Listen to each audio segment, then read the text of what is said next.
Well, that's what our next guest, Milan Kocic, thinks. He wrote the article, Thinking Differently, Predictive Measurement in Industrial Manufacturing, and is joining us today via Skype. Hi, Milan. Hi, guys.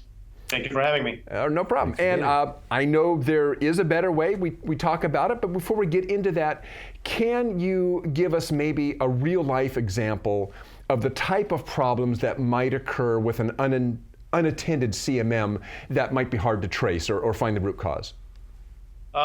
We have a couple of typical examples that we have running. I can bring up two quick ones. One is if sometimes a CMM is in a environmentally controlled room, and let's say one of the operators left the door open and their conditioning is not working or one of those things, they typically would leave the room, they come back, and they have no idea that during that time they actually gathered data that was not necessarily of the quality they wanted because the temperature might have changed, the CMMs changed performance, and all those kinds of things. Those are the kind of like the hidden things that you would see down the chain at some point and then wonder, why did something go wrong? Some more obvious ones is you have a factory next to a train track and a train changes a schedule on a third shift, and then you start seeing weird variations and you have no idea why that's happening. So you have to have a way of knowing when something that you don't know what it is actually changes. And today, as you kind of said at the intro to this, it's a guessing game and a little bit of detective work, and eventually you might get there at some point. So. Well, Milan, so specifically, why do you find that those particular types of problems that you kind of delineated there, why are those so hard to troubleshoot? Because there's no evidence. There's no device that sits there and tells them something. There is no real methodology. And we have, done user research and gone on sites, and people tend to kind of jury-rig things, kind of to improvise. You might see a $10 Walmart thermometer sitting somewhere on the side.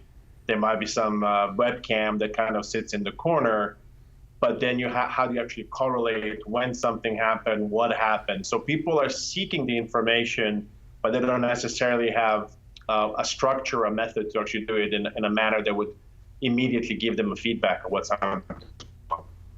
Now, how can technology address this problem, and that is provide more information about what surrounds an incident?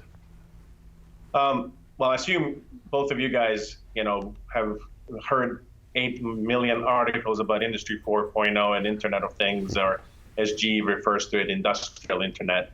As the proliferation of software, computing power, and the sensor technology has kind of diminished in its cost, you've seen the proliferation of platforms, devices, and other things that essentially can be installed either around the machines, in the room, in the factory, on anything else that you might possess, and then record.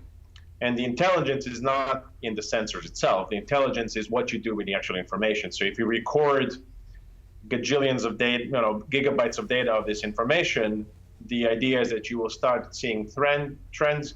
You can draw certain conclusions so that at some point downstream, when the problem actually occurs, you can actually zero in on the cause of the actual problem right at the beginning. And you can assign that cause to the particular event.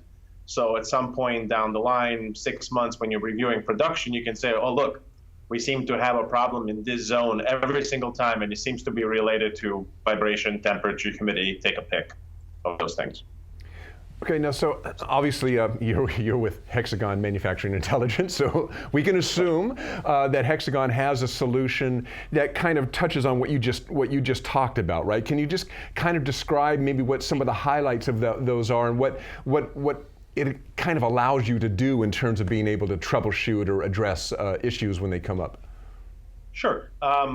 Around earlier this year, we launched MMS Pulse version 1.0, which is our initial, let's call it, Internet of Things device. And all it is essentially a small PC with a bunch of sensors. The sensors that are on it are temperature, humidity, vibration, and something called a crash sensor, which gets mounted under the Z column of a CMM. What those 4 sensors basically do is do the simplest possible thing for anybody who measures things in their production. Idea being that CMMs themselves are very susceptible to temperature, humidity, vibration, and if you have a crash, you would like to record the severity of the crash, so when the service shows up, they know, was it like a little tap or somebody smashed this machine into with significant force. Pulse as a device records that, into a database, so you can look at a history of something happening, and then when an actual event occurs, we send an email or an SMS message to the person who wants to, so that they be aware of the actual problem that occurred on the machine. And I'm assuming this information is time stamped, right? So they know when these things occurred, right? Correct. Time stamped. They're also tied to if they're running PCDMAS on the host software, they will also be tied to, so they know what was occurring in PCDMAS itself, so they can start tying certain events together over time.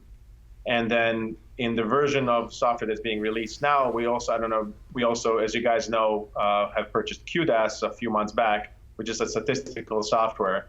We're able to also export all this data into QDAS and then tie statistical trends together with environmental trends. So you can start seeing if diameter of a circle keeps getting wrong over time, you can start tying that statistical anomaly to potentially some environmental anomaly that might be occurring.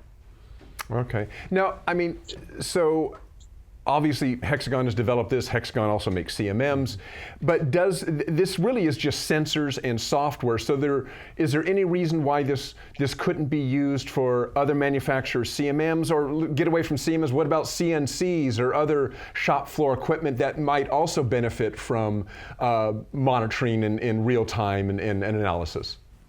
Correct. Look, the device in itself is an independent device. So whether we put it on our CMM, a competitive CMM, or a CNC machine, or something else, is really not a limit. We just have to be a little bit more knowledgeable about the process and about what does the actual piece of equipment do and what they would like to monitor. But as far as the limitations of where it can go, it's essentially limitless. It's kind of our imagination and the interest of the industry. Okay, well, Milan and I will be going into, actually Milan, I'll just be there. We'll be going into a lot more detail on this technology in next week's webinar, Who Left the Door Open? A story of connectivity in the future of metrology. That's going to be this coming Thursday, October 13th at 2 p.m. Eastern, 11 a.m. Pacific, and you'll hear a lot more of what this technology can do for you. Thanks, Milan, for joining us this morning. Thank you very much. And by the way, light just went off like on cue. So perfect. And you know what? If you had a light sensor, you'd get an email on that. Exactly. That's right. So thank you guys. Thank you very much. Okay. Thanks, Milan. We'll see you next week. Bye.